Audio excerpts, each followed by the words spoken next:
Hello, mech fans, and welcome to the Valhalla Club. Grab a Fusionaire and join us as we talk Battletech and the latest happenings around the Colorado Battletech community.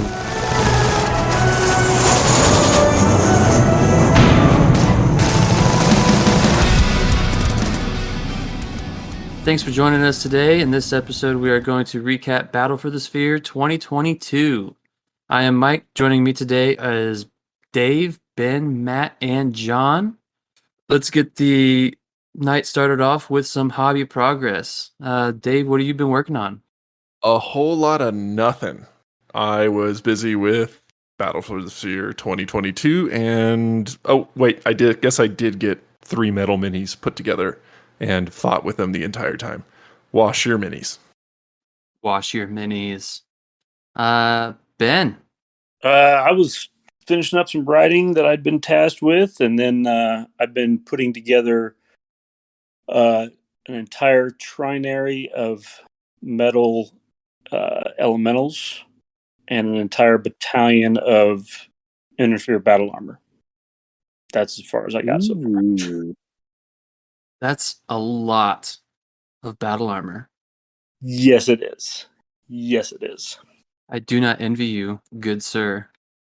John, what have you been up to? Not too much. It's just been a lot of model prep, getting another binary of Jade Falcons ready, primed, and ready to be painted. You know, the Jade Falcon's lost, right? From a certain point of view. Touche, good sir. And Matt, what have you been up to? Yeah, for getting some stuff ready for the Battle for the Sphere event, and working on some units for the campaign we're running up here in Fort Collins. I've splashed a little bit of contrast paint on probably 30, 40 units. So it's been a lot of contrast painting, which is probably on the easy end of total mini painting, but it's been quite a bit. But no, it's been good to get rid of some gray that's been sitting on my table. Right on. As for myself, I was trying to finish the rest of my Intersphere units with the good old airbrush mass production method, finishing up about a company and a half worth of Kellhounds.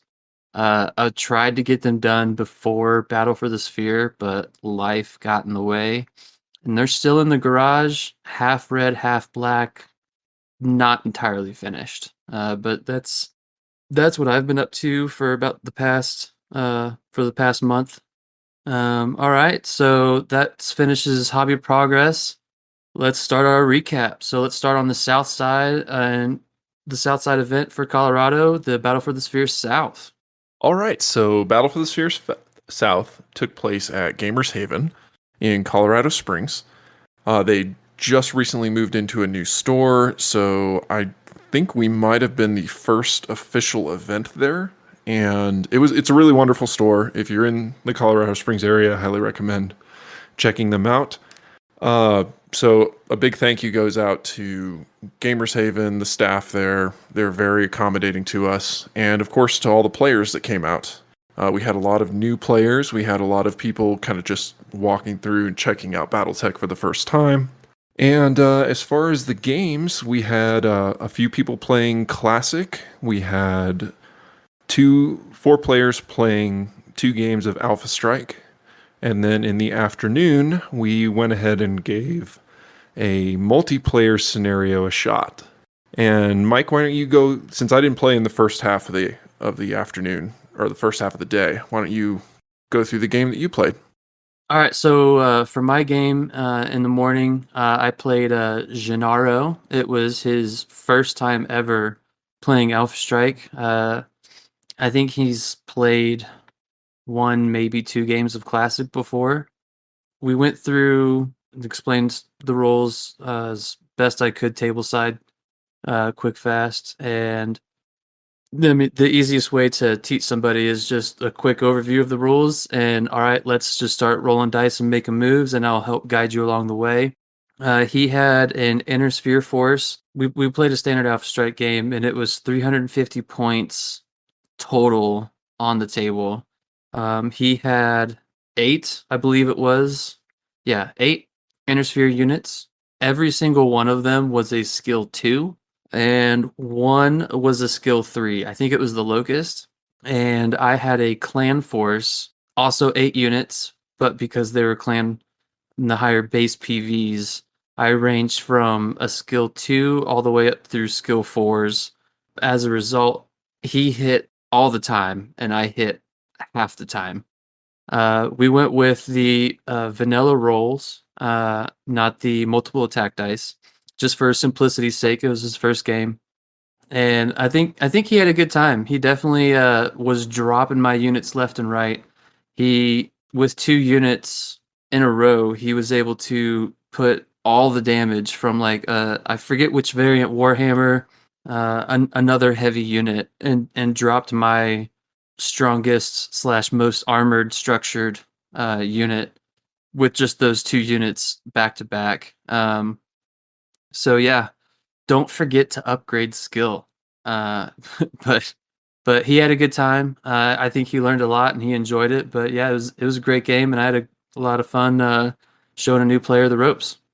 So in the afternoon, we went into the multiplayer event, which we had most everybody wanted to play that. So we went from having 6 people on the sign up to I think we ended up having 10 people playing. So we split it into 2 tables. There were 4 of us on one table and then 6 players on the other. Definitely a lesson learned from that one. That is not a beginner-friendly match. I thought it would be. I was wrong, because I think the table of 6 only got in 3 or 4 turns. I think the store was closing by the time we got there, and our table with the 4 of us just ended up kind of devolving into 2 separate games of Alpha Strike, where Charles thoroughly kicked my ass. But You let the Ares fall? yeah, well, I mean, the Ares got shot by 3 supernovas and then all of Charles's mechs. So yes, the Ares finally died. And it died in a spectacular fashion, but it did, and this goes into one of my high points, it did avoid the only through armor critical that it had on it from a long range shot. Like, everybody was shooting at my Ares. It got shot at long range by King Crab with a through armor critical, and that critical hit the battle armor. So it successfully survived that, which could have been very ugly for me, because it was the first shot that was on the Ares. And but yeah, I think everybody had a really good time. I know one of my coworkers, Ron, came down and he played Alpha Strike for the first time, and thank you to Luke from down in Pueblo for showing him how to play. He seems very interested, and I think we've gained at least a couple of new players from the Southern event. And the Southern event was still better, if not smaller, Dave, than you Northern guys. Could you talk a little bit about a little bit more about what the multiplayer event was, or the multiplayer game, I guess, for those that didn't see it? So for those of you that weren't at the Southern event because you didn't go to the more awesome event, the multiplayer event was a 6-foot by 4-foot play space with 5 pieces of terrain per player, and in the center was a crashed dropship that produced 3 hit point, 1 short, 1 medium infantry, and whoever lost initiative moved the infantry at the end of the round. And whoever was closest with the most PV within 6 inches of the dropship got to decide who the infantry shot at. If you weren't close enough, and nobody did, they shot at whoever was closest. So it's kind of chaotic. It's supposed to force players to try and get to the middle and brawl it out as soon as possible. What I found was, with new players, they tend to try and be a little cagier. They want to hang back. So it didn't work out as well as I had hoped it would. But, lesson learned. So next Battle for the Sphere, that will probably not be on the list.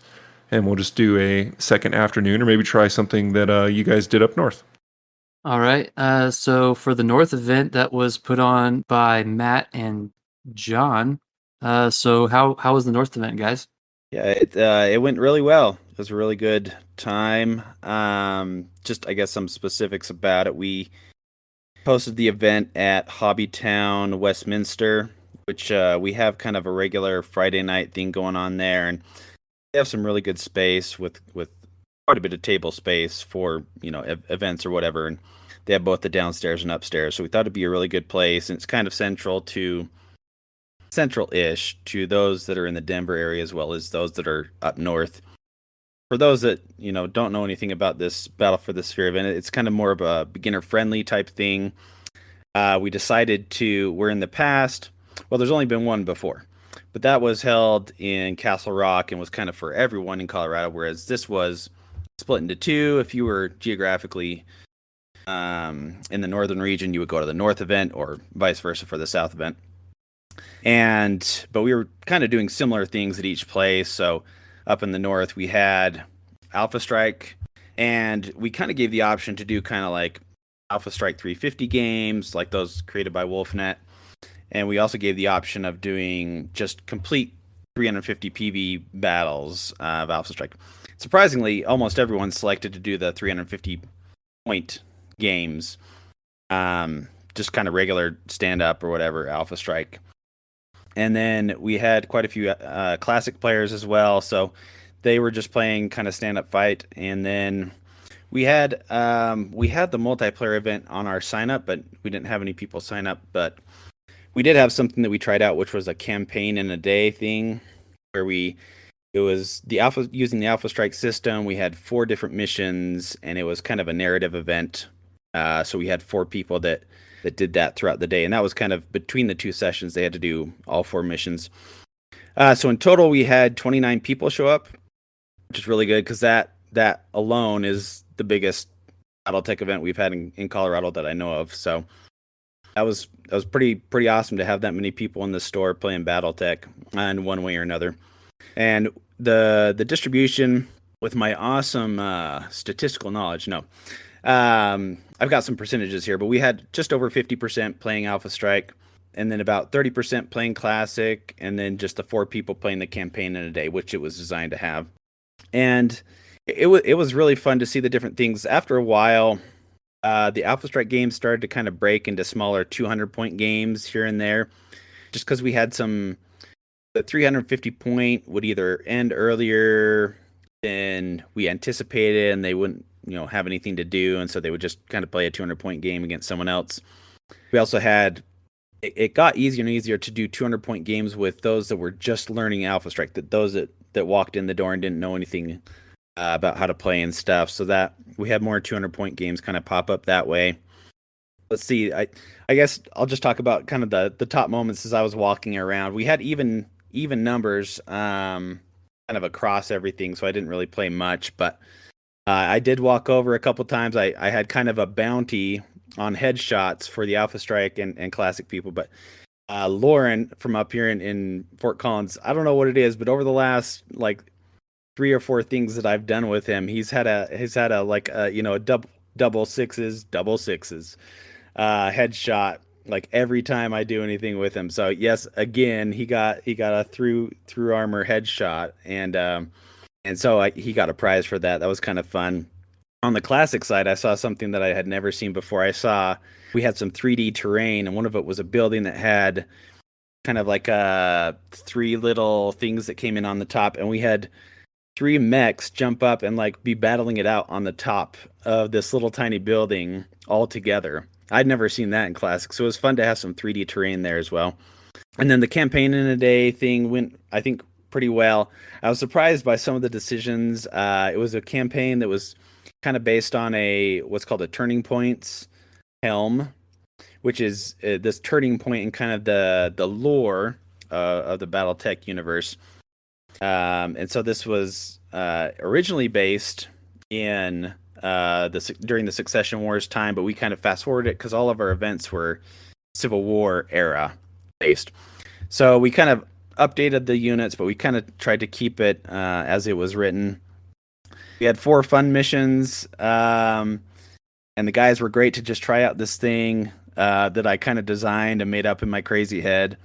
And some of the missions didn't turn out exactly as I had foreseen, especially one mission where they were supposed to the Free Worlds League was trying to attack and take the Grey Death Legion dropship, but I didn't give them enough like victory points to induce them to actually do so. It was more risky to like go out rather than just sit there, and so they just sat there and tried to destroy Grey Death Legion mechs. So anyways, there were some interesting things, but yeah, John was there as well. So what did you see and what did you like about the event, John?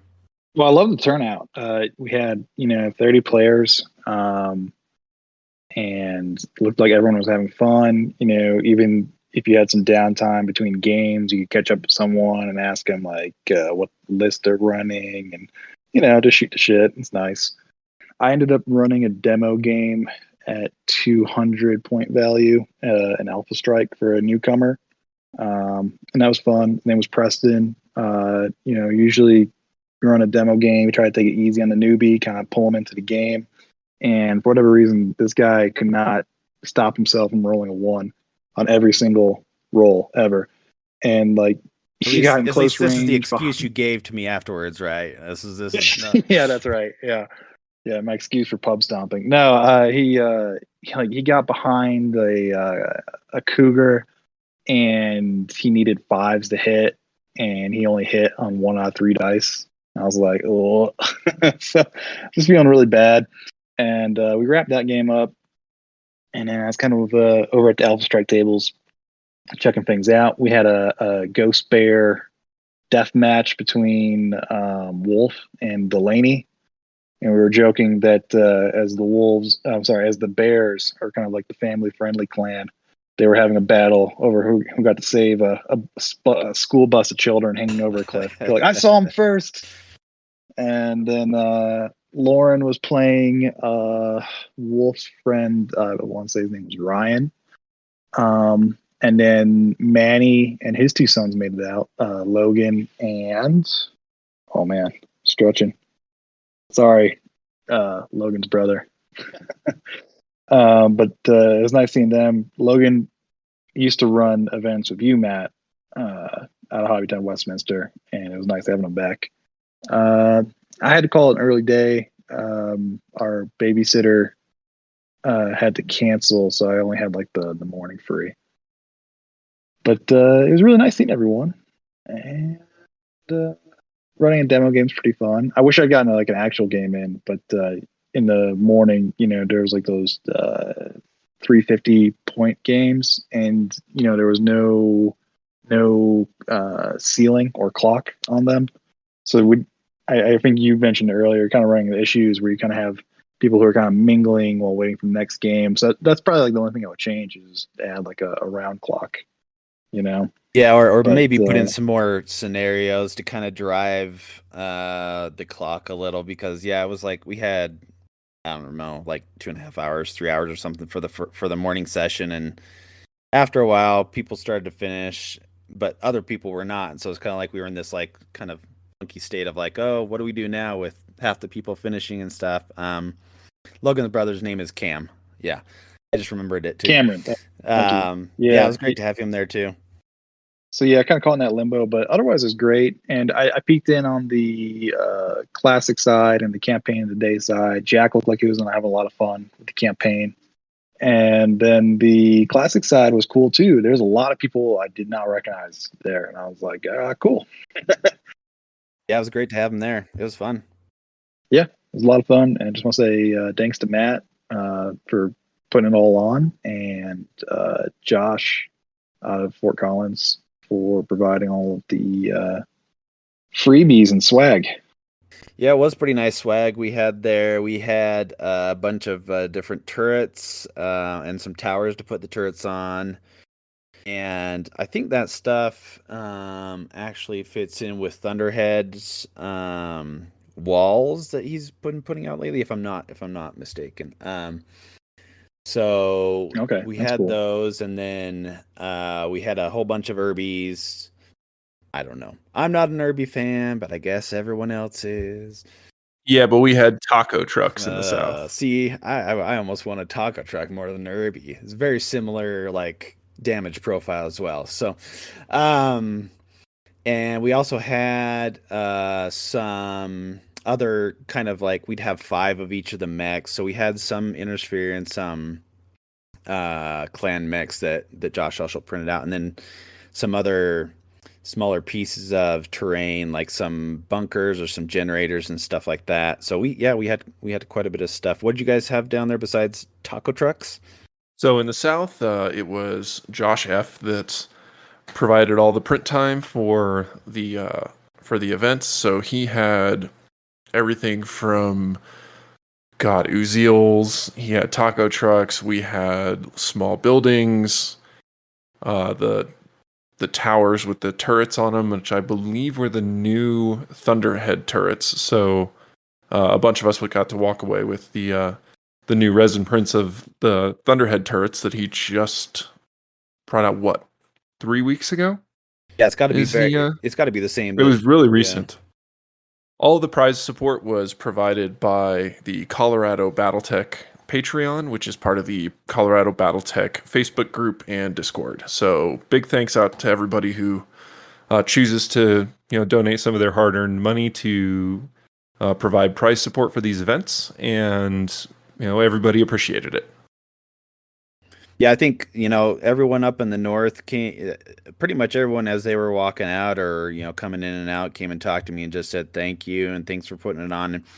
And I enjoy putting events like this on mostly because it brings people together. And now we're getting like to the place where some of the people that have been to one or two events, even if they don't play each other, except for at the events, they recognize each other. They talk to each other now. It's kind of becoming more of a real community versus like some dude off the street that you play once and never see again. So that part of it, I really enjoy this kind of community creation, because then it kind of takes on a life of its own and kind of produces more than just playing a game. So I really enjoyed the event. Glad we organized it kind of in this 2-location type of thing. Really had fun. What would you do different if you want to do the multiplayer event again, Dave? I don't think I would actually run it again. Yeah. It was not as friendly to new players as I thought it would be. The hardest part was keeping players focused. No, it's a multiplayer Alpha Strike. So it's 200 points. Each person starts at a corner or midway in the map, and you're supposed to rush toward the middle. I think what helped on the first time that we played this was we had all buildings. And this time we had a bunch of hills and stuff like that. So the lines of sight were a lot easier, and the terrain density was the same, but it's not. Yeah. The buildings definitely broke up the line of sight a lot and kind of forced people to go into the middle. But with just hills, it was pretty easy. As soon as my freaking Ares popped out, it got blasted. Yeah, because when we hardcore. Freaking go ahead. When we played it that one time, I think at least I could say at least most of us had to like, let's go balls to the wall and go for this thing like immediately. Yeah. And so they were like, it was just like almost a, it's basically a king of the hill, except with a giant, thing you can't see in the middle, but you could also jump up onto and see everyone else, which was done. So by me. Yeah. So it was kind of like evil little spider. I think, and actually, it kind of a similar thing happened in the campaign in a day where, at least for one of the missions, kind of everyone became really risk adverse, and so they like wouldn't go out of their little pocket where they had started, and it really clumped things up. And I don't know. I think if you got to take a little risk to have some fun, but it's hard to like people that aren't generally that way to begin with. You got to give them like some pretty hard or some pretty good inducement to do so.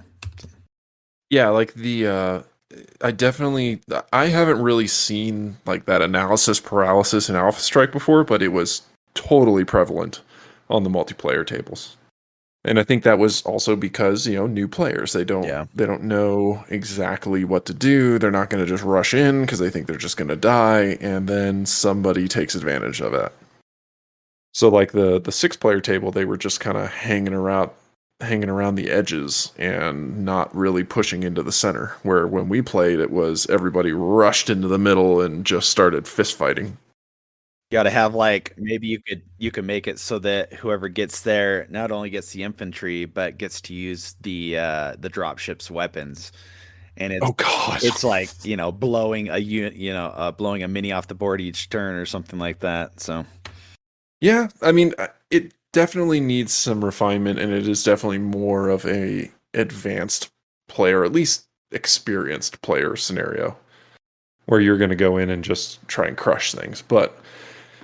Yeah, next time, I think just as you found out, Matt, we just go ahead and just keep the theme going the entire day. Little games. Hey, you finished your 200. Go play this person over here. You go play this person over here. Great, you classic guys finished. Why don't you guys switch it up and play again?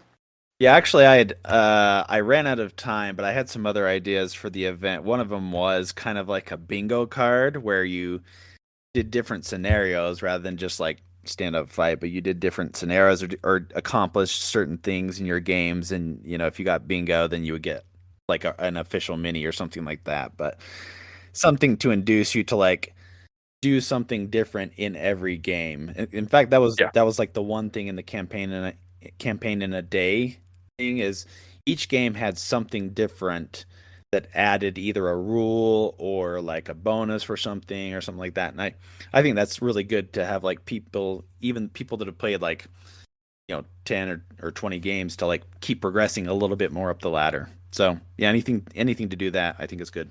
Yeah. Maybe start with just mechs, then move up to mechs plus vehicles, and then by the end of the day, give them mechs, vehicles, and a VTOL. Yeah, even something like that might be really cool. I will say it was a good thing I brought my entire binder of classic sheets because one of our classic players had never played classic before. He literally had like recently bought units, painted them, showed up, signed up for classic, but didn't have sheets. So I was like, boom, binder. What do you got? Let's flip through here. Okay. All right, sheet, this one. How much BV we got left? Let's find one that works. Boom, here you go. I think that brings up another good point to get rid of the era and just let people bring what they want. Really? I think it'd be easier to or maybe have it just locked up into the era. to maybe up to Civil War. Somebody wants to bring the 3025 mechs because they love 3025, bring them. You may not do as well, but if that's what you like playing, play that. I think for a classic, or for a beginner event, you're probably best off sticking to 3025 or 3050 because that's the current box sets we get. That's the record sheets that come in those box sets, and that's what we're kind of like modeling it after. And that's anytime I teach anybody classic stuff, it's I usually just start off with Succession Wars level stuff, intro tech kind of thing, just because there's not as many weapons to deal with. There's not a bunch of, pulse lasers do -2 and, targeted pewters and all that other crap. It's just straight, this is what Battletech is, man. And then if they get hooked, boom. Now we're going to advance on the timeline kind of thing, Yeah. 100%. That's kind of the same thing, but on the Alpha Strike side that my coworker Ron had, because like he had never played before. He showed up.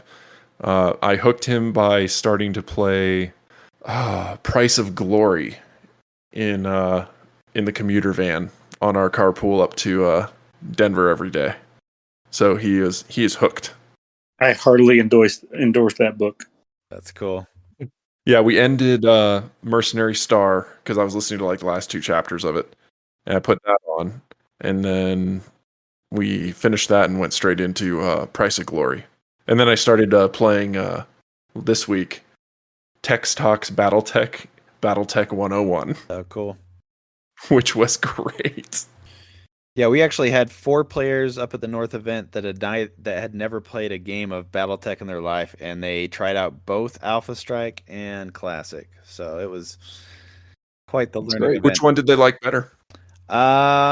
It was kind of half and half actually. Which was I was surprised that it was kind of half and half, but yeah, we had 2 that liked Alpha Strike more, one that liked Classic, and one that was kind of like ambivalent. So he was like, I like both. So okay. Yeah, I will say like with Classic and Alpha Strike, they're just completely different rule sets.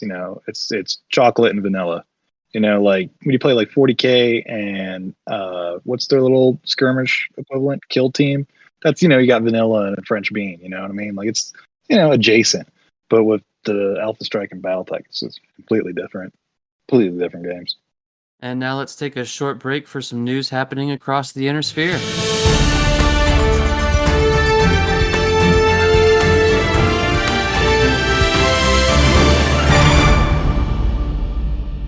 On tonight's battle report, we are reporting on 3 battles. 2 from the Acer Guard Rosselhog Mercenary Company, facing off against Capellan and Draconis Combine forces, and 1 battle from the Battle for the Sphere South. Tonight on the battle report, the Acer Guard versus the Capellan Confederation CCAF. The battle took place on a rocky world of grasslands and stone outcroppings. The Acer forces fielded 2 lances of melee-focused battle mechs in an effort to eliminate a specific target in the Capellan ranks. The CCAF defended their position with a slightly understrength company of 7 battle mechs and 4 combat vehicles. Using the natural cover of the terrain, the Acer Guard advanced on the CCAF forces in an effort to force the opponent to split forces and give the Acer Guard an opportunity to close range for devastating melee attacks. While attempting to set up an ambush against the mercenaries, a CCAF locust crested a hill by mistake and gave away the position of the friendly forces. In response, the Acer Guard pushed their right flank to engage the CCAF vehicles with overwhelming firepower. In response, the Acer Guard pushed their right flank to engage the CCAF vehicles with overwhelming firepower, while the other 2 lances of the CCAF consolidated. The CCAF salvaged the situation by dropping ground forces back and saving half of the vehicles and damaging an Acer Grasshopper. However, during the engagement, another Capellan scout mech attempted to gain the observation position on an Acer mech and was in turn destroyed by the mercenaries. The battle continued. The Acer Hunter-Killer Lance was able to corner the CCAF commander's Thunderbolt. The Capellan commander was able to inflict damage on the Acer Guard mercenaries, but after a combined 3-on-1 firefight, the bulky mech took a critical hit to the cockpit, ending the commander mech's fight. The hulking machine fell in a smoking pile, while the remaining mechs of the Capellan forces attempted to rally and avenge their fallen commander. The Capellans pushed into the mercenary formation with speed and determination, drawing fire to make way for their awesome and battlemaster to rain death upon their ranks. Unfortunately, the mercenaries were prepared and maneuvered in a way to utilize the depleted uranium melee weapons to devastating effect. When the smoke cleared, the Capellan warriors surrendered, abandoning their machines to the victorious mercenaries. For the second engagement of the Acer Guard Mercenary Company, they traveled to the planet Marianus V. After successfully completing the contract in Capellan space, the Acer Guard accepted a new contract to garrison the planet of Marianus V. During descent, one of the Acer Guard Leopard dropships was ambushed by aerospace assets. Forced to make an emergency landing, the Ares Guard were able to release 3 mechs successfully from the drop cradles, having to leave a damaged Phoenix Hawk in the dropship. The remaining 3 mechs of the mercenary unit fanned out to scout the surrounding terrain, when members of the Marianus Liberation Front announced their presence by attacking the lance with 2 scout mechs, a Spider and Commando. The Mercs went to work on the new threat, destroying the Commando in the initial engagement. Having dispatched the first of the scout mechs, the MLF called up reinforcements to the scene and attacked the mercenaries who were attempting to move the damaged Phoenix Hawk out with a convoy of vehicles. The MLF attacked the mercenaries with an archer, trebuchet, cicada, and the remaining spider. The Ares guard mechs, consisting of a grasshopper and 2 wolverines, defended the convoy, utilizing natural cover of the surrounding hills and the downed dropship. The mercs were able to inflict damage on the MLF forces to press the enemy into retreat, ending the engagement. 72 hours and 75 kilometers later, the Ares mechs consolidated with their 2nd Lance at the local garrison and Comstar outpost of Marianas 5, and set up for the defense of the planetary royal family. Having repaired the damaged Phoenix Hawks, the Merc commander had to abandon his damaged Grasshopper and take the controls of that mech. During the period when the Acer Guard were completing their field repairs and reconsolidation of forces, the MLF launched a raid on the facility. The Ares Guards, however, were more than prepared. The MLF attacked with only a lance that included a single Crusader, 2 scout mechs, a Blackjack, and a Centurion. The Ares, now at strength, with a Warhammer, 2 Wolverines, Wolfhound, Phoenix Hawk, Dragon, and the damaged Grasshopper, made quick work of the enemy mechs. However, during the fight, a single enemy Stinger retreated from the field, giving the mercenaries a sense that they had won. And then, over the hill, the Stinger reappeared, followed this time by an entire, fresh assault lance. Will the Ares Guards survive the encounter? More to follow. Our final battle takes us to the FedCom Civil War, in the Battle for the Sphere 2. In a brilliant display of clan arrogance, the forces of Clan Ragnarok were taken to task by a green Inner Sphere commander, Captain Gennaro.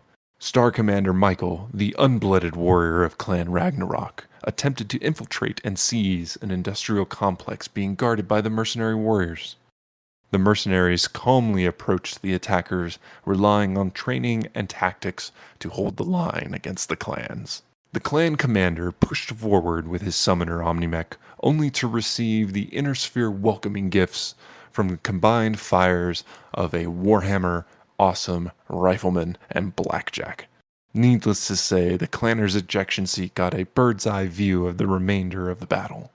The clans did not display a wholly incompetent attack, however. A suicidal Dasher pilot carrying a payload of elementals did flank the Inner Sphere assault mechs, and was able to take down its prey at the cost of the battle armor and the Dasher pilot. The clan forces then attempted to push the right flank with an Ice Ferret who took down a Wolverine and Blackjack before falling. The remaining clan crossbow chose the wiser route when faced with overwhelming odds of a 1-on-5 conflict and surrendered to the superior forces of the mercenary commander. Unfortunately, the clan commander was not captured and remains at large. Reports say he was later seen in a bar, drinking a fusion air while cursing the Solhama warriors that had been assigned to him and swearing vengeance on the mercenary commander. Special thanks tonight go out to Rick and Max for the first battle report, Rick and Alex for the second, and Mike and Gennaro for the third. Have a great night, everybody.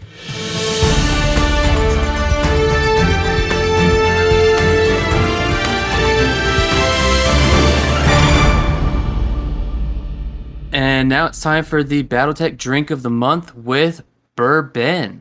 Ben, take it away. Hello. So this month, I've been kind of playing around with some different mixtures of, I like my whiskey. So we're going with something I dived onto the dark web, read it again, and found called the Haunts, after the greatest leader of the Federated Sons of all times, in one Davian's opinion. So the Haunts consists of 1.5 ounces of Irish whiskey, 1.5 ounces of Canadian whiskey, 1.5 ounces of Tennessee whiskey, 1.5 ounces of syrup, a dash of bitters, and a splash of cola. And you can garnish it with a lemon if you so like. That is the BattleTech Drink of the Month. So Ben, would you say that's like, is it pretty smooth? Has it got a strong bite to it? Like, what's the mouth? How's it go down? I tend to drink my bourbon pretty straight. So when I add in a bunch of extra stuff, it gets a little weird. The Hans I found a little bit too sweet for me. It goes down smooth, but it's just a little bit too sweet that I'm not really a big fan of the drink. However, am a big fan of the name. Did you go a little heavy on the syrup? No, I think I went heavier on the Tennessee whiskey because I had more of that. That honestly sounds That's like fair. a drink that wants to start a fight with you, says it's sorry, and then punches you in the face. Exactly, and then rubs your head afterwards. Well, hey, it still sounds better than a PPC. True. Guys, That. this podcast isn't about toxic relationships. Just a reminder. Sorry, I was having flashbacks to my prison time. Oh, yeah. We just call that the Navy. I called it the Marine Corps. Oh, okay. Yeah, potato. Hey, wait a minute. Doesn't your check say Department of the Navy? You shut your mouth, Army dog. The men's Hey, at least you're not Coast Guard. True that. They're DHS now, aren't they? Yep. Yeah. You've never heard someone. Okay. I mean, There's come on, still at least Space Force. Uniform service. Yeah. Space Force is Department of Defense. Ooh, Space Force. You know what? I did run into one of those guys at a Target in Denver, and he's just wearing an airman's camis and then like the Space Force blue name tags. Looked really ugly. Really, really ugly. All I know is that first deployment better be to the fucking moon. Facts. All I know is I hope they put a nuclear reactor in a spaceship and then launch it. You know what I mean? Gotta go all the way. Their annual training is to LV 429. Well, anyways, That's we the drink of the immediately month. ruined that. That's the drink of the month. That is the drink of the month. Cheers. All right, so earlier this week, at least for most places, I guess that would be the last week of September for most of the United States. The And the Catalyst and the world. So Catalyst just released the new 2022 version of the beginner box. The only real change to that is they dropped the Wolverine for a Vindicator. So now the beginner box comes with a Griffin and a Vindicator. They still have the beginner box focused half sheets for the classic side of the house. No Alpha Strike cards are included, and it's the exact same little novella that was included with the original beginner box. Even though there's no Alpha Strike cards included, we do want to at least cover, at a minimum, the variants in Alpha Strike that are provided for the classic half sheets. For those that are looking to put this on an Alpha Strike table. So, John, which variants come in the box, and how do their Alpha Strike stat cards look like? Sure. So in the box, you have the Vindicator 1 SIC and the Vindicator 1R. Both are early variants. And in Alpha Strike terms, it's very, very minor difference. They're going to clock in at 26 and 27 points, with the 1R having a little bit more long-range firepower, but otherwise identical in movement profile, armor, structure, all that. And really, they're just going to be affordable trooper type mechs. They're not really all that fast, but they throw 2 dice at short and medium and long range for the R. So they're cheap and cheerful. Go out there, get an objective, hold it. Try not to get too much attention because they'll probably fold over to a stiff breeze. They only have TMM 1 and 9 hit points. So you're saying you love the Vindicator for your Alpha Strike army, right, John? I love to see my opponent set them up against me. Yes. All right, for the classic side of the house, so like John mentioned, the Vindicator 1R and the 1 SIC variants are the sheets included with the box. Again, those are half sheets. They cut out the critical hit table and the structure and heat tracking for the beginner box. But the Vindicator 1R, John mentioned that it's got a little bit more of a damage profile and long, and I'm assuming that's because its weapons loadout consists of a PPC, an LRM-5, a medium laser, and one small laser, with a movement profile of 464. The one SIC has the same movement profile, but instead of a PPC, has a large laser. So I'm pretty sure that's why the SIC has a little bit less damage in the long range bracket, at least on the Alpha Strike side of the house. So those are the two cards included. Both the 1R and actually they're not the same. So the 1R has 16 heat sinks. If you Alpha Strikes, you would generate 16 points of heat. So you're heat neutral if you don't move. If you walk, you'll just generate 1 point of heat, which is not bad. For the 1 SIC, you are generating 16 points of heat and sinking 15 of that, which is still pretty good. So if you walk and shoot everything, you're going to have two leftover heat. So those were the cards that came with the box. I wanted to look at a couple other record sheets real quick. So the Vindicator 1X is a tech-based, rules level introductory Succession Wars era. It consists of 2 machine guns, 1 PPC, 1 LRM-5, and 1 medium laser with a 464 movement profile.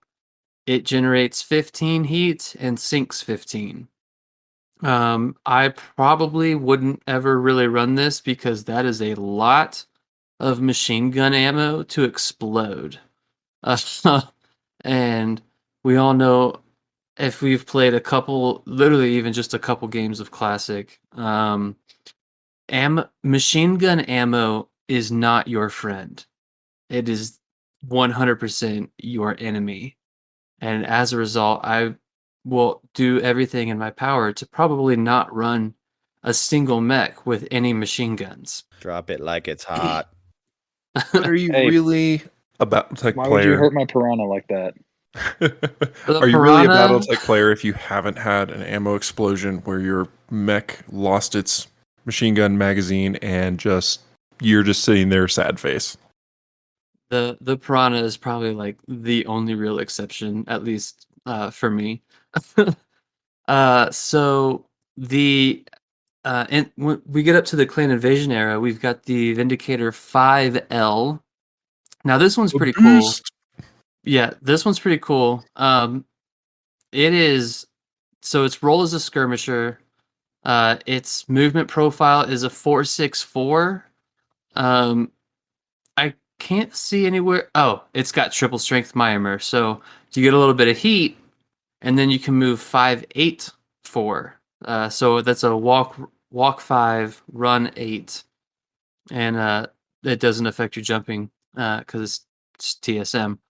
But the 5L is a bit of a badass. He's got, first of all, a sword, 1 ERPPC, let's see, 2 ER medium lasers, 2 regular medium pulse lasers, and 2 small pulse lasers.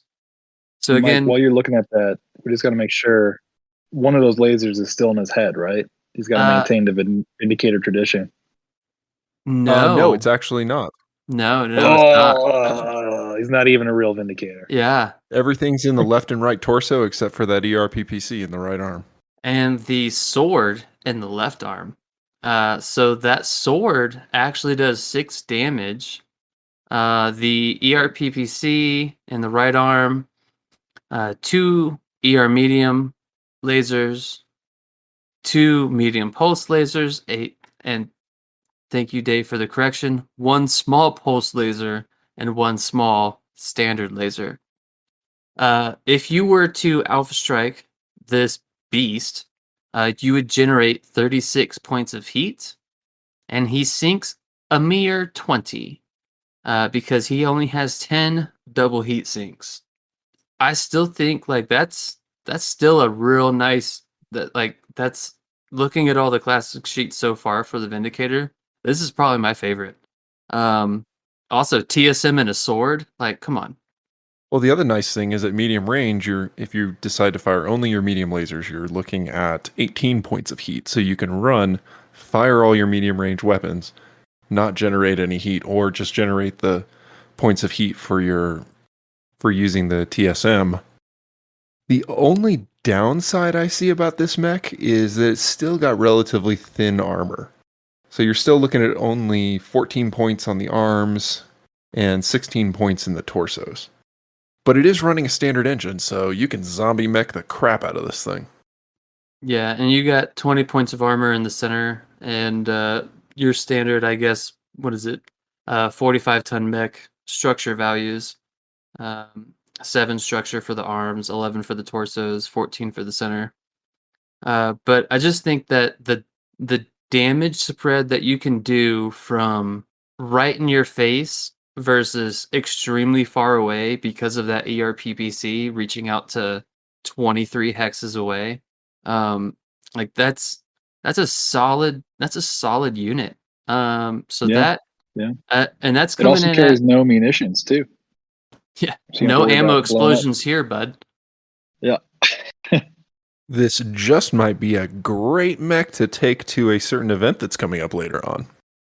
The only other one I've really got pulled up, I guess, is the 4L, which is a 1 ERPPC, an LRM5, an ECM Guardian Suite, 1 ER medium laser, and 1 medium pulse laser. Generates 26 heat and dissipates 26 heat because it has 13 double heat sinks. So Yeah, and it's looking like it has a XL engine too, right? It's a little bit faster. correct, it is an XL. So its movement profile is going to be a 585. Its BV is 1,411. It is a Civil War era tech. I'm pretty sure that's primarily because of the Guardian ECM there. Oh, and it's stealth armor. And I don't Yep. know enough about Yep. stealth armor to knowledgeably speak on it, but it has it. Does anybody else know the classic ins and outs of stealth armor? Yeah, I know a little bit. I want to say it adds like 5 or 10 heat to you when you activate your stealth armor. Most of them are entwined with an ECM some type. I'd have to dive into Total Warfare, and I just don't want to right now. And I respect that. On the downside, the Alpha Strike card for the 4L is you're only looking at 5 points of armor and 2 structure because of that XL. So Yep. it's kind of a glass cannon in the Alpha Strike table. What's its damage Yep. profile? The only thing that 222. Yeah.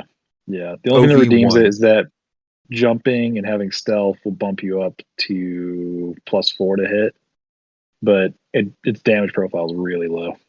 The 5L on the other hand, an Alpha Strike is also a beast because you have a 3-2-1 stat line damage wise, which isn't great. But you have overheat 2, and then you have a melee weapon and triple strength mimer. So you could hop in, overheat for 2, and you're rolling, for 4 damage at medium. You just move in and you punch someone for 4 damage, and you can just alternate doing that. And that only costs 29 points. The 5L is a beast. That's what I've Yeah. gathered at this point, both for Classic and Alpha Strike. The last Classic sheet I've got pulled up for it is the 3L, which is just, I don't quite understand it. It's just 1 ERPPC, 1 LRM5, and 1 medium pulse laser. It generates 21 heat in an Alpha Strike, and since it has 15 double heat sinks, it sinks 30. So that's, I think it's wasted tonnage there, because you've got way too many heat sinks for what you're doing, and you still just have a movement profile of 464 with a standard fusion engine. So I don't know exactly what's going on with the 4.5. It's listed as a brawler, clan invasion era. BV is a 1105. It's now without going into Sarna, I'm going to take a guess here at this. It's a 3025 upgraded with the Helm memory core tech into a I'm going to fight the clans, slap something into a Vindicator and go. And that probably makes the most sense to me. Yeah. It reminds me a lot of the Panther 10K, which is another Renaissance era mech.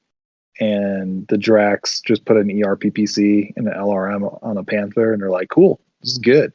Except for that one overheats terribly. It can't even use its weapons right.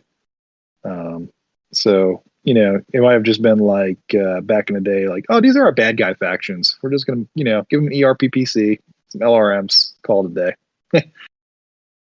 Yep, I was right on the money. It is a basic upgrade from recovered Starleague technology introduced in 3051.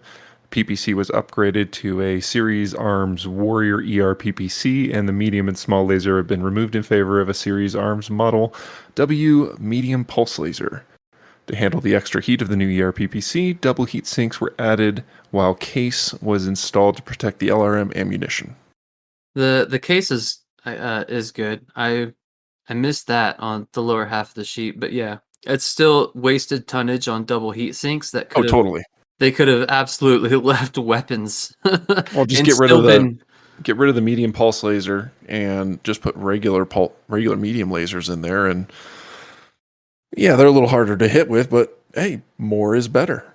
In most cases, perhaps. But yeah, wasted tonnage on heat sinks. But yeah, so that kind of summarizes our talk on the Vindicator. The Griffin is the same. Everything else about the beginner box is the same. Does anybody else have any comments on the new beginner box or the Vindicator? How do you like the model? The new Vindy looks a whole lot better than the old one. Agreed. The only Vindicators I have are from I want to say the 25th anniversary box set, and they look like hot garbage.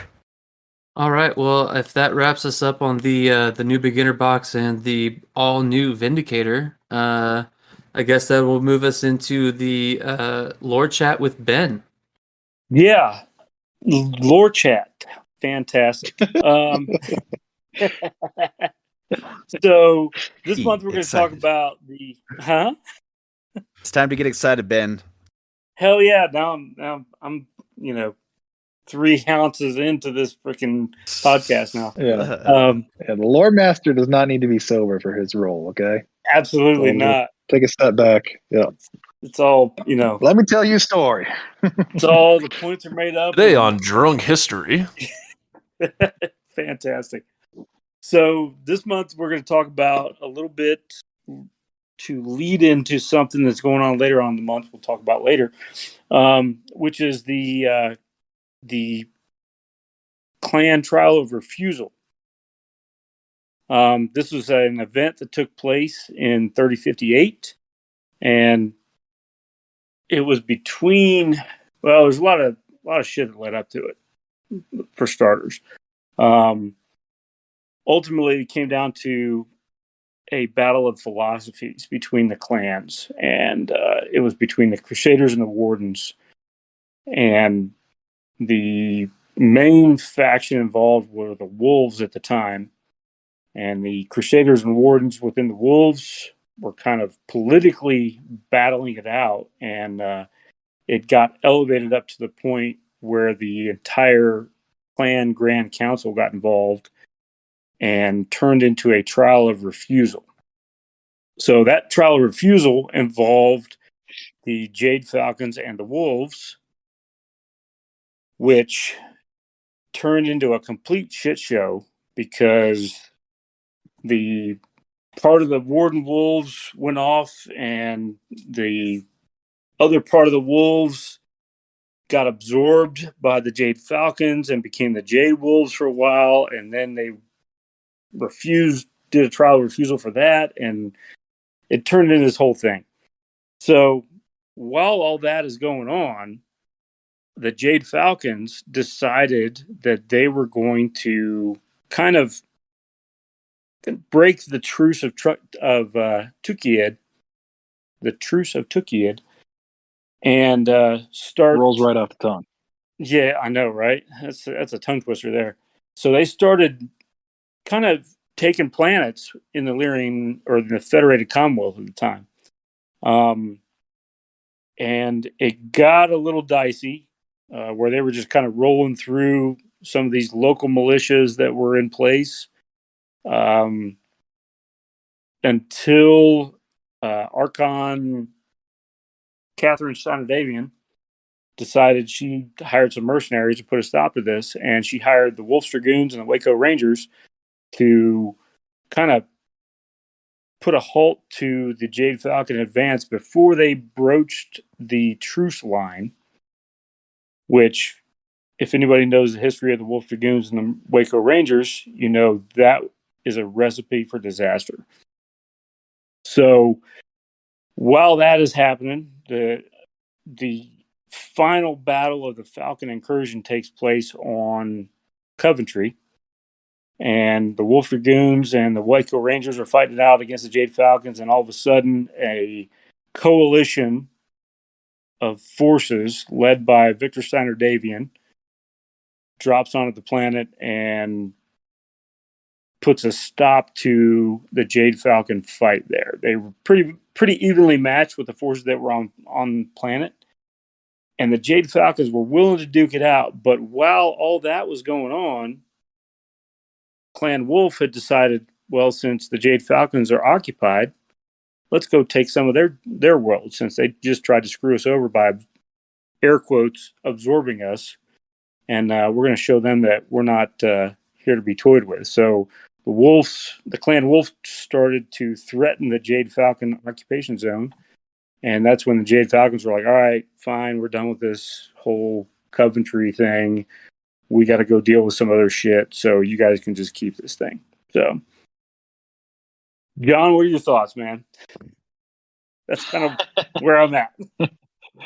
Yeah, no, it's a real cluster because like you have the refusal war, and that spawns the wolves in exile under Felon Kell, who are of the Warden kind of sentiment, and they ingratiate themselves with the Kellhounds and the Lyrans.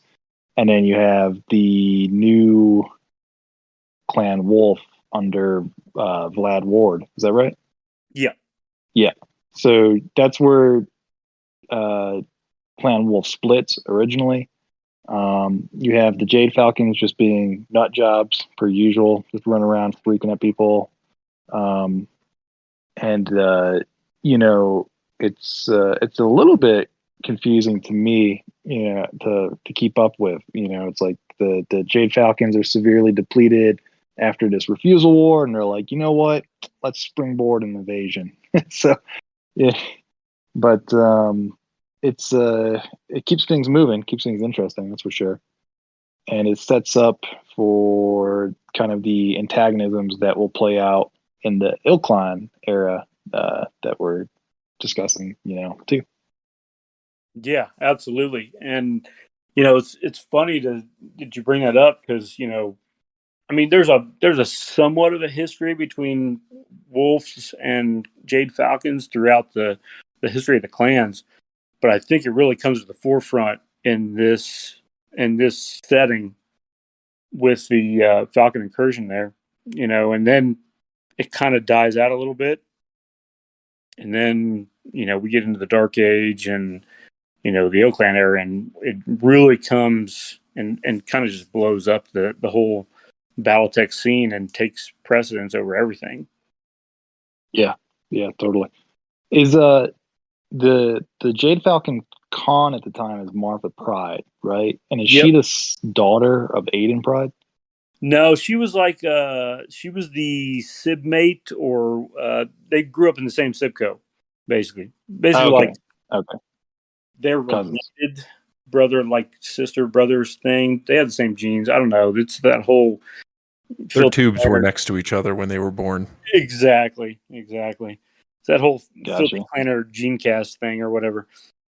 So this really leads right into the event that Colorado BattleTech is putting on in November, which we finally have a date for. It's going to be November 19th. It is a Civil War era hexless classic event, and the premise, based on some polls that were done on the Discord, were folks wanted to do hexless and folks wanted it in the Civil War. So what I started doing is I picked the general bad guy, which for most of BattleTech is the Jade Falcons. Yeah, John. They are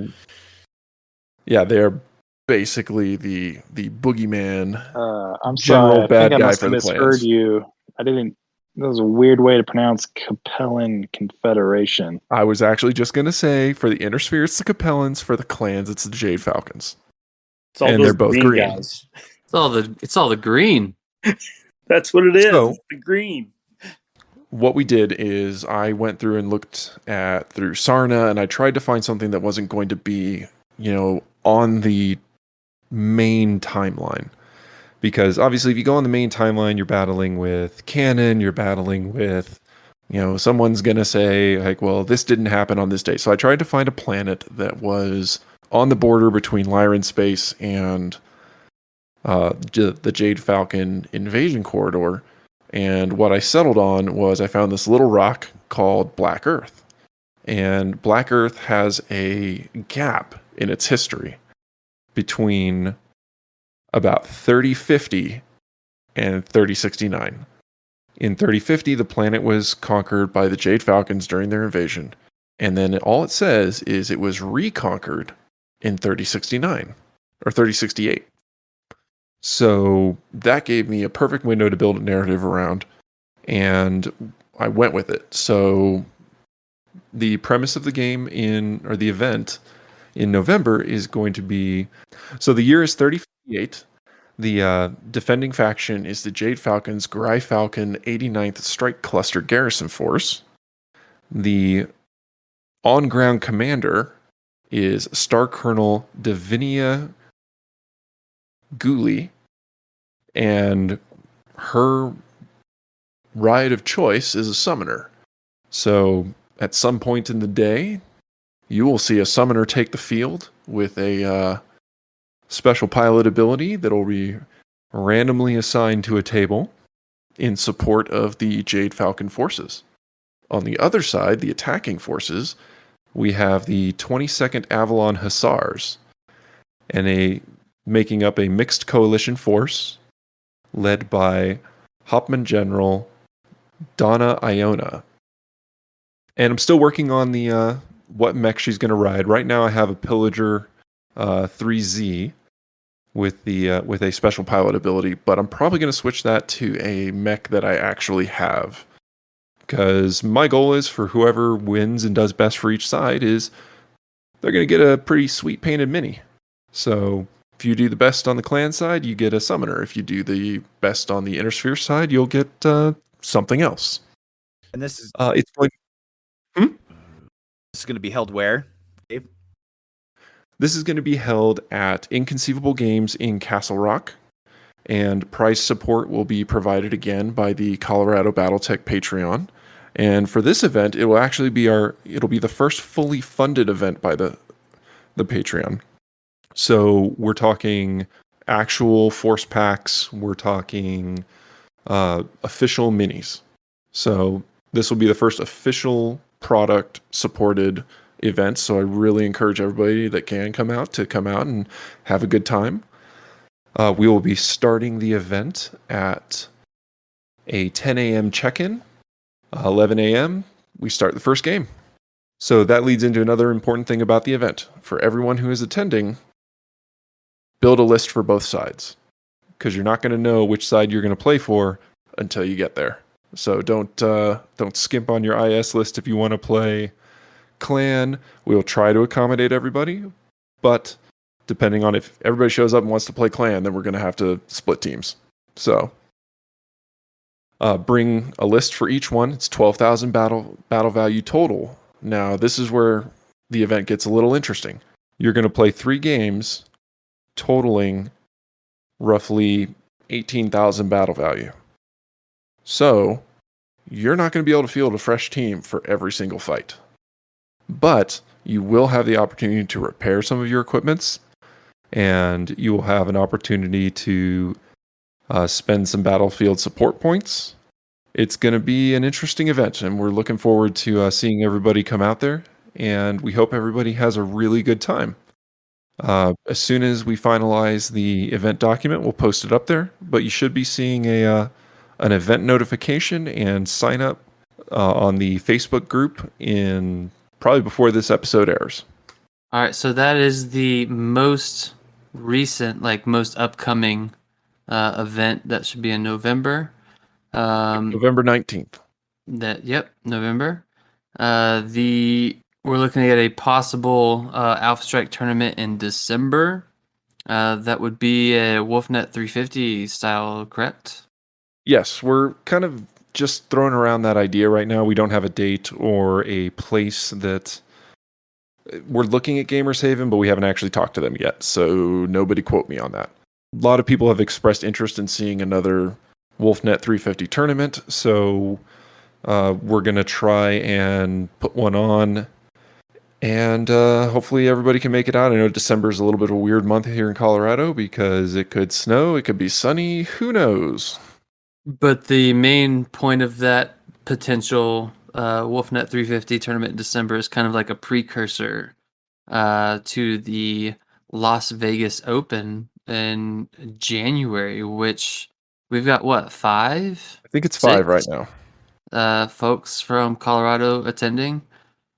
So that is a premier event out in Las Vegas. I'm not super spun up on like where LVO is at because it's go. Being held at the Rio Hotel in Las Vegas from January 26th through the 29th.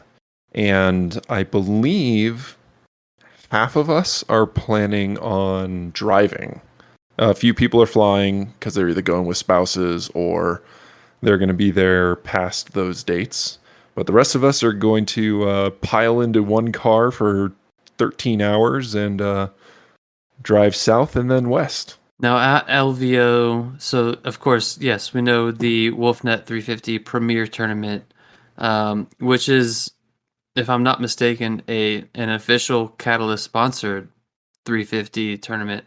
I believe it is this time. Yeah, which is kind of a big deal.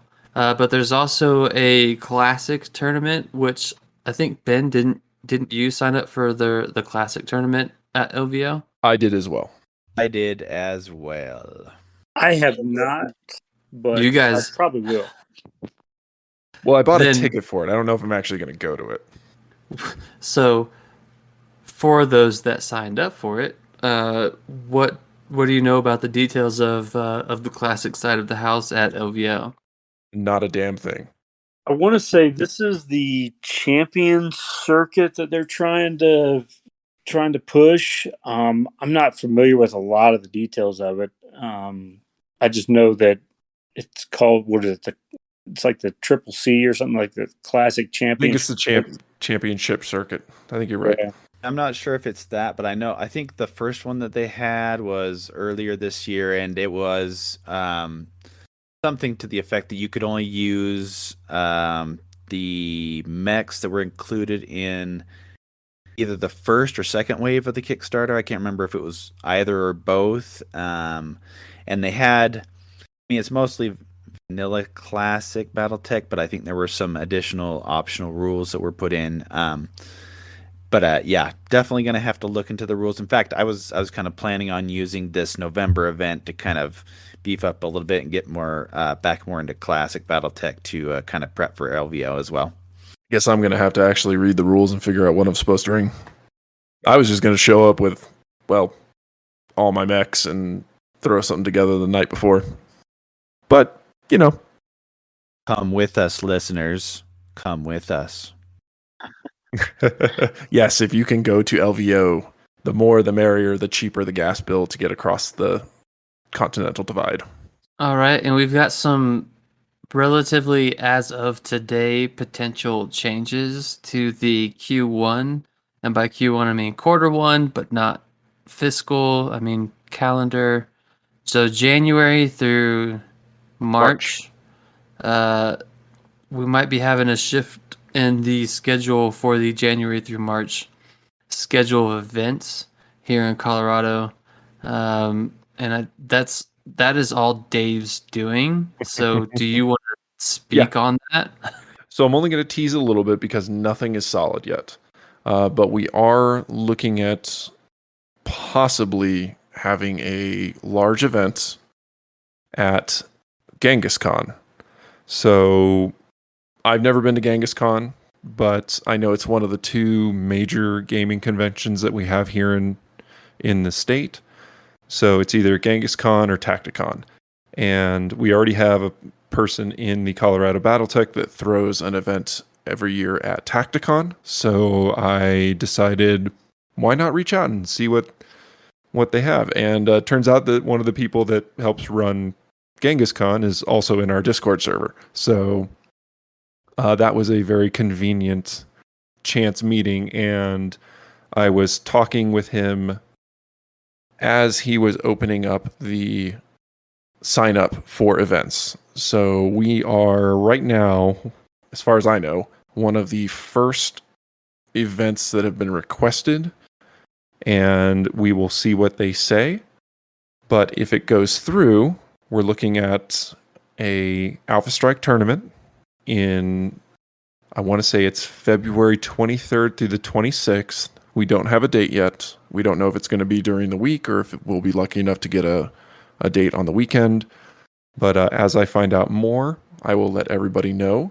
The biggest cool part of this is that we already have one game store that is interested in sponsoring it, and we possibly have a second game store that is interested in sponsoring it with price support. So, I mean, that shows how much our community is growing and how much the local game stores, respect what we're doing and, appreciate our patronage at their stores, that they are willing to attach their name to Colorado BattleTech and provide prize support for all the players out there. So as more goes on, I will keep folks updated. And if it goes through, it should be a really, really awesome event. I know that Greg is also planning to try and get I think it's a Solaris style classic event at the con. So keep your eyes open for that as well. Just keep your eyes on the Colorado BattleTech server for updates. And as more develops, we'll let everybody know. All right, that kind of rounds out us for the night. Day depends on what time of day you're listening to the show. So that moves us into shout outs. Let's go ahead and start with, I guess, Dave. So my shout out today goes out to Gamers Haven for giving us the venue for Battle for the Sphere 2. They're a great store, and honestly, I wish I'd played there more over the years. Another shout out to Luke from Pueblo for taking the time to teach brand new players while we were at the Battle for the Sphere. Same thing to you, Mike, for sitting down and dedicating time to teaching new players. So yeah, that's my shout out. All right, let's go to John. Who's your shout out of the month? My shout out month is going to go to my gaming buddy, fellow Northerner, Matt, for putting on Battle for the Sphere. Woo! And not just, right? Woo-hoo! Co-host tug along. Let's pat ourselves on the back. Yeah. Everyone get into the circle now. And, no, Matt's done a lot of work to grow the Colorado community, and he deserves credit for it. All right. Ben, who is your shout out of the month? My shout out for the month is Iron Winds Metals. I put in a solid order at the beginning of the month and got it within like 5 days, I think. And it was a pretty hefty order. I got a lot of battle armor to put together. So shout out to them for I know they're going through some stuff within their company, and they're still providing a good service. So I definitely, if you can't find it on Aries, go straight to the manufacturer and they'll get it to you. So Iron Winds Metal is my shout out. Yeah, when you mentioned a trinary of, was it elementals, battle armor in general?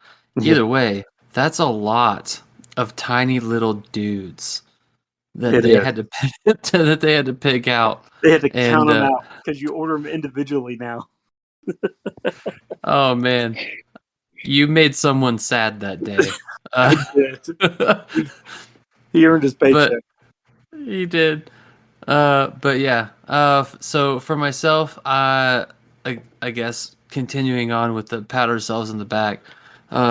My shout out for the month is going to be fellow co-host John for hooking up the Colorado BattleTech community with a group order / discount to Mats by Mars. We were able to all order various sized mats. I myself ordered some custom maps through the order, and they just look amazing. But he facilitated that entire order, and I just super appreciate it, and they just look badass, and I can't wait to use them. So thank you, John. I'm glad you like them, man. And the first time you blew up one of my fire moths with artillery on it, it's the end of our friendship. Yeah, my custom order was kind of like a military style 1-inch grid with I don't even know how to really accurately describe it. Yeah, Mike ordered a military style map where each line is It's got grid lines on it. Is numerated. Yeah, it has grid lines. So each intersection you can identify using the X and Y coordinates. And he did that so that he can place minefields. For minefields, artillery, and using the new battlefield support deck they put out. And in case you aren't aware, Fire Moth and Alpha Strike only has 1 point of armor and 1 point of structure. So it is a scary game going into a minefield. Mike, I'm going to echo John. The first time we play on that and you use mines on me, I'm going to throw something at you. I'm just really excited. Will it be pocket elementals that Ben's given you? No, I've got some. I've got some nice metal battle armor with some pretty sharp edges on it. It might go flying. Yeah. Or that Phoenix Hawk 2. Oh, the Phoenix Hawk 2 is pretty heavy too, and that thing could really mess you up. Just don't throw your fucking Aries. Well, I don't want to kill him. I guess that leaves Matt. Yeah, to round out the old shout outs, I'd just like to thank everyone that came out to the Northern Battle for the Sphere. It was really great to see everyone out there, especially all the new people, but also some of the oldies, if we call ourselves that, I guess. But really want to kind of mention by name those who helped teach new players, especially John, who's on here, but also John G, John Godfrey, who spent the whole day teaching new people. It was really awesome. Also, Logan from down in Brighton and Randy from Longmont. So they all helped with different Alpha Strike and classic games, and it really, really helped make the event cool. Also, those that were my little campaign in a day guinea pigs, I really have to thank you for hopefully enjoying yourselves for the whole day. But Jack, Greg, Gregory, and Braden, thanks guys for playing, and hopefully you had a little bit of fun. Thanks for joining us today in the Valhalla Club. Special thanks to our sponsor, Aries Games and Miniatures. Aries is the premier online retailer for all your BattleTech needs. You can contact us at thevalhallaclub@outlook.com. If you are in Colorado, please join your local community group on Facebook and Discord. If you are able to help support your local Colorado BattleTech community, subscribe on Patreon to Colorado BattleTech. This Patreon account is used to supply prize support for local events and assist in venue costs. Links for the Valhalla Club Discord, the Colorado BattleTech Patreon, and Facebook group are in the show notes. Until next time, mech fans.